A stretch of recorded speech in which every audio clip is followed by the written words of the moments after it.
right. So this is episode number 30 of Happy Hour with Heather and Guest.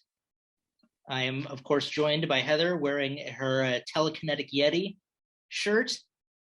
And I'm that other dude looking more and more like I should be a member of the Beastie Boys. But that's cool. I will roll with it. And today we're going to talk about three bands. We're going to kick things off with a group named Bort from Vancouver, British Columbia. And then we are also going to talk about a group called Smoke Rights, who are from Warsaw, Poland. And we're going to end things with a group called Vale of Amonition from Uganda. So we're going to be all around the world today. Yeah. And, so if you're not already familiar, well, first of all, Heather, welcome. Good to see you. Thank you. And I'm excited to talk to you about these. This was it had flip-flopped back to me having the choice of bands for today. So Heather picked the tracks that we listened to off of Bort's various records. But before we get into that, I had initially heard of Bort through one of my YouTube spelunking trips, and the name captivated me because I recognized it as being a joke from The Simpsons, where Bart Simpson is looking for a vanity license plate with his name on it, and he happens upon a couple, and one of them is named Bort. And rather than ruin the joke by trying to tell it, I will just show you the clip so you can watch the clip now. Barclay, Barry, Bert, Bort. Oh, come on, Bort? Mommy, buy me a license plate. No, come along, Bort. Are you talking to me? No, my son is also named Bort. Okay, so once I recognized that the band had named themselves after this joke, I was instantly drawn to them. And I was like, this is a band I have to listen to. And then, of course, the fact that they made great music was only gravy on top, or the cherry on top, or whatever analogy you want to use. But they had three albums that we picked. The first one was Crossing the Desert, and Heather selected the track Well Respected Man. So what were your thoughts on Well Respected Man? It begins with a cool bass riff, and then it goes into an awesome stoner jam with riffs and more riffs. It changes gears at the end, and it reminded me of a Jimi Hendrix masterpiece. Really like the pacing of the song. It's got a fast beat, and it conveys a lot in a very short time. Yeah, Crossing the Desert is their first album, and it very much reminded me of the band Caius, with that sort of like desert rock feel from the West Coast.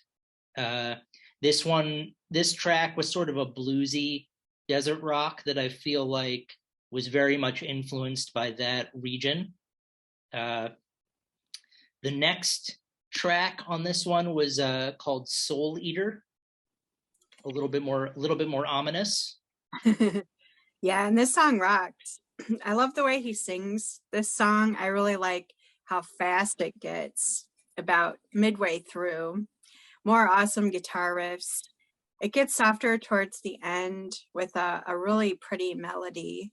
And then it fades into some bird songs, which I thought was really interesting. Yeah, I just wrote Soul Eater is a jam! ! So much side head nod. I was doing the the side head nod that I do now. Post aneurysm, I'm a little bit more careful about head banging, so I just sort of do a very calculated and precise head nod. But I said that this is the song that if I was in the crowd and they were playing this at like a festival or a concert, that I would be singing along with the chorus, along with everyone, everyone around me. As soon as the chorus kicked in, I feel like this is the jam that would be universally sung by everybody. and we would all, have our fists in the air, and it would just be all of us doing the side head nod. That's what I enter, that's what I picture it that way. And then, I loved how it dissolved into just an idyllic scene of nature with like birds chirping, and it was really sort of a cool, outro. And then Crossing the Desert segues into the next album, The Unblinking Eye. And the first track that you had suggested was Cascadia. Yeah, and I think this vocalist has the perfect voice for desert rock. It has a bit of a gravelly tone to it. I like how the song tells a story. The album art is perfect too. The colors, the trees, the sun or the moon that's behind this winding old tree. It's really beautiful. And the lyrics reference The Unblinking Eye, which is the name of the album, and all of it just fits perfectly together. Yeah, it was interesting because they've sort of begun to branch out a little bit. This track had more of a psychedelic feel to it. It still had the same like awesome desert rock stoner vibe, but I feel like they were transitioning away from more of the Caius stoner rock feel to more of a psychedelic kind of space metal feel to it, which I really liked. But it was interesting to sort of see them spread their wings a little, incorporating some other elements, but just as great of a jam as the previous two songs have been. And then that brought us to Everybody Wants to Rule the World. Yeah, a Tears for Fears cover. The 80s nostalgia is just flooding in. It's just a brilliant cover. I like how they made it heavier with the guitars. The original was a new wave song that actually has a deep meaning, but I think it may have been overshadowed by the synth poppiness of it. Bort's version, I think, really captured the mood of the song, and it kept a lot of the original brilliance. Yeah, I recognized the title and assumed that it was going to be a cover of the Tears for Fears song. And then once it kicked in, I confirmed that was indeed the case. And I'm always interested whether or not bands try to do sort of like a note for note recreation of the song, or if they kind of give it their own flavor. And it was nice that Bort kind of managed to do both. It was sort of, I remember one time listening to Tori Amos doing a cover of Slayer's Rain in Blood, and it's so far removed from the original that you would sort of lose track of where you were in the song. But this one does enough new things while maintaining the original that it's really an excellent, I mean, if you get the chance, Heather has put together a playlist. So I usually wait until much later in the episode, but if you haven't, stop, go check out Everybody Wants to Rule the World, as well as the other songs we've played so far or talked about so far. And this was something that Cryptguard wrote on the Bandcamp page for Bort's album. They wrote, Bort have definitely outgrown their stoner rock roots with this EP. They have crossed the desert and arrived in a sprawling forest full of atmospherically occult heavy music.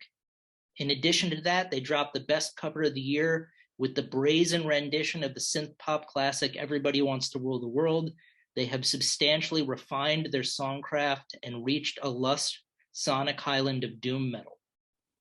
So I don't know if I necessarily agree about the doom metal attribution, but they've definitely transitioned out of their just stoner rock elements that were on the previous album.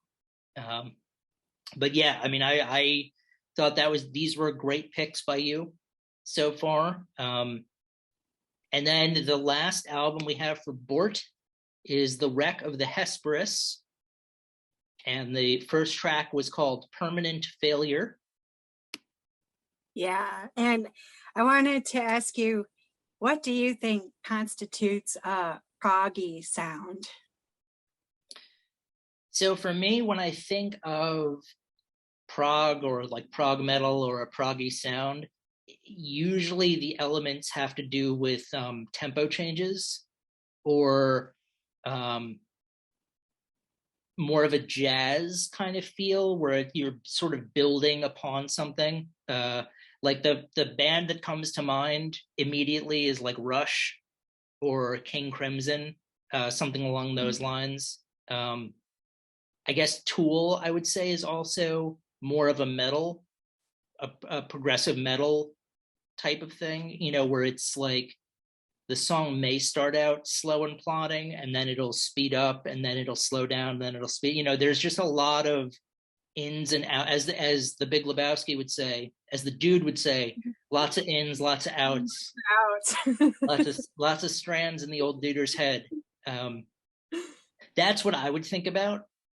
Yeah, I see, when I look at reviews, when I read people's reviews, I see that a lot. Oh, people reference, that it has a proggy sound. So I just wanted to see what your interpretation of that was. I really noticed the bass in this song. It has a really cool tone.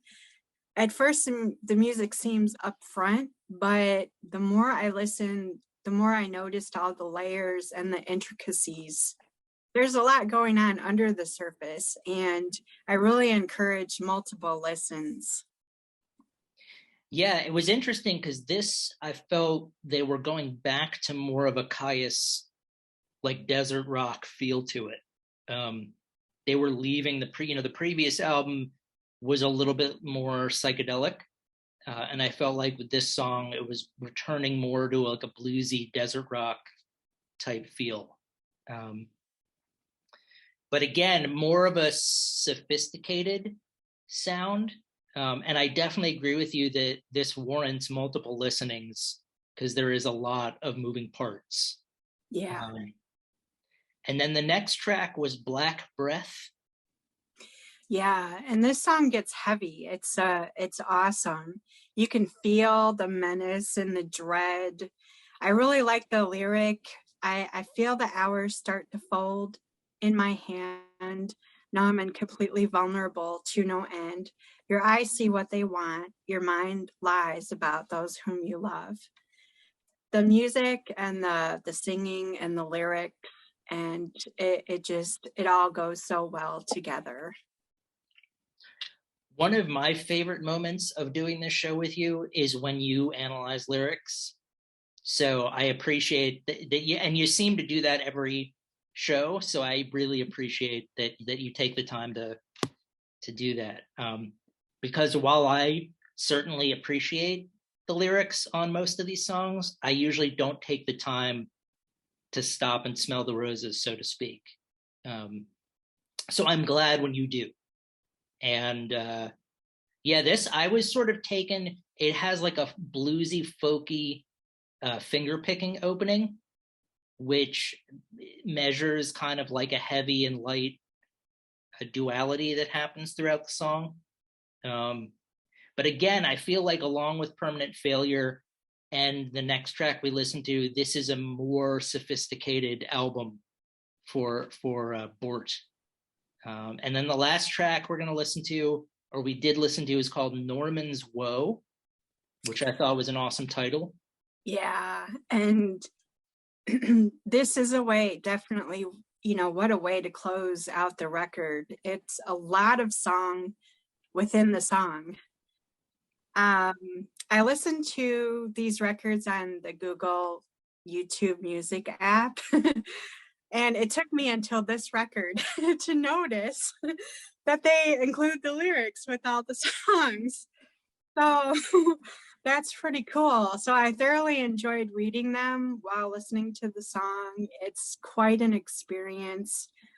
The one word that came to my mind when listening was lush. The song, the music, the lyrics, the album art, it's all lush. Yeah, I the two things that came to mind for me with this song was that it felt more subdued and melancholy than the other tracks that we had listened to on this album, which I really appreciate. Again, the variety that you get from this band is really impressive. Even just on a singular album, they're going to be, none of the songs sounded. There are definitely similar elements, but they're all unique songs.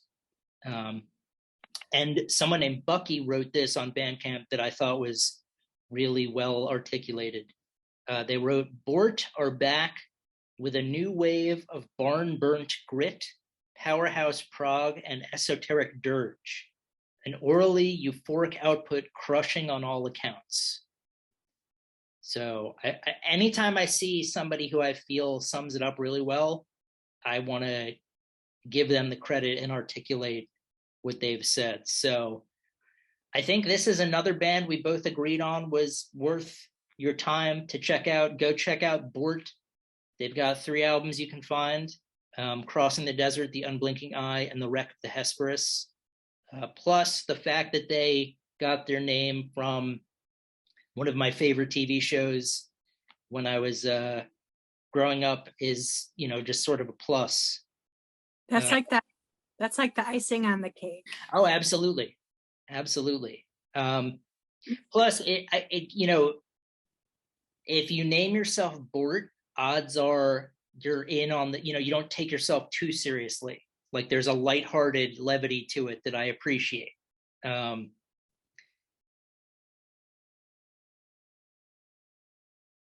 then that segues to the next band, which is Smoke Rights from Warsaw, Poland. And originally I had thought about having them have their own episode, but since they only have the one album, I figured why not just do like a tier 2 or category 2 thing where we would just talk about the one album. That's funny because I pick bands that only have one album. Oh, yeah. Well, that's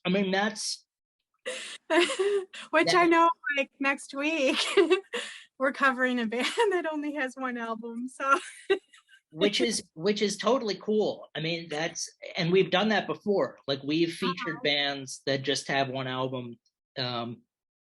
Personally, I figured, you know what? Let's just call attention to the whole album as a whole, as opposed to doing it track by track.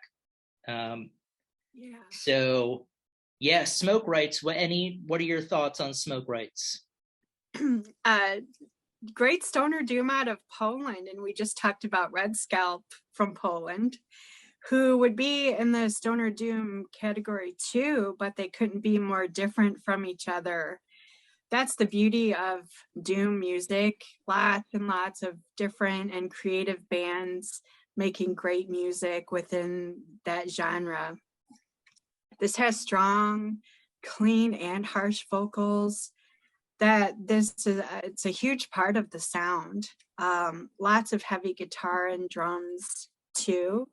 It's a fast listen. It's a 4-song EP at 18 minutes. They say they're just getting started, so I'm intrigued with what they come up with next. This is a great introduction to the band. Yeah, Smoke Rights, the album is called The Rite of Smoke. It's an excellent combination of doom, stoner, sludge with growling and operatic vocals. I think I had mentioned earlier in the episode that Bort did a great job combining light and dark elements, or like heavy and light elements, and I feel like Smoke Rights does the same thing. Very different music than Bort with regard to this is much more of sort of like your occult doom, black magic type elements to it. So definitely a very different band. Again, I'm thrilled that they're just getting started too, because I feel like I can leave them in the playlist and just keep adding new albums. And they will fill in spots for bands who are no longer making music as often, which is great. But yeah, with just the one 4-track album, I thought, why not put them in category 2? We can talk about the whole album, and then at some point maybe they can get their own episode. Who knows? Stranger things have happened. But definitely check out Smoke Rights from Warsaw. The Rite of Smoke. It's available on Bandcamp, and I'm guessing on our playlist. So.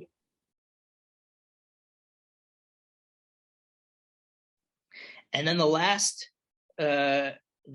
band, so Vale of Amonition is from Uganda, and most of the music that I had really heard that was of the doom category or metal category has typically come out of South Africa. It's sort of like that's the epicenter for all of this type of music. So when I saw that this was a doom band from Uganda, I immediately was like, well, I have to listen to them. This is going to be unique, unlike anything I've ever heard, probably. And it was. It's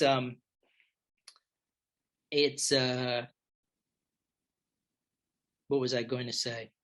I forgot. Well, I will let you say what you're going to say first, so I don't end up talking this whole time. Okay. East African Doom, it has a very interesting sound. It does have a tribal sound. They call them morbid spiritual testaments. The vocal delivery is very unique. It reminds me of Vincent Price if he were to sing in a doom band. A lot of focus on the drums, and the tone of the guitar has a very unique sound too. The second song, it has more growling vocals and a low, doomy tone. The two vocal styles make for very interesting music. I like the piano at the end. Even as it's played, it sounds a bit spooky too. So I would say this is spooky African doom. Yeah, on their description on Bandcamp, which I always find helpful, part of it reads, they're crafting oppressive and dark atmospheres upon which epic and lumbering tales are then fashioned. So I always appreciated that they keep things slow with the tempo. Like it is definitely doom metal, but they're also adding elements that you don't really hear anywhere else that I think are more cultural. But again, I would definitely check them out. Vale of Amonition from Kampala, Uganda. And I'm just, I'm always pleased when we can shine a light on areas where you wouldn't necessarily expect there to be doom music. So when I saw that on Bandcamp, I was like, well, we have to talk about Vale of Amonition. So that's going to be it for episode 30. We've gone all over the world, to Vancouver, British Columbia, to Warsaw, Poland, to Kampala, Uganda. All great. I loved all the bands, Bort, Smoke Rights, and Vale of Amonition. And I'm looking forward to revisiting them. But yeah, so check out the playlist. If you haven't already, I will give you another push in that direction. This has been episode number 30. Next week, we'll be back with episode 31. This will be a band that Heather has selected, and I will have picked the tracks. So otherwise, I got nothing left. I will probably go back to doing the side head nod while listening to some decent jams. But Heather, thank you as always. And those of you out there watching, thank you for tuning in. Sign up for our website and Heather's YouTube channel. And we will see you. We have many more. Absolutely. Bands coming up that we're going to be talking about. So definitely. Until the next time.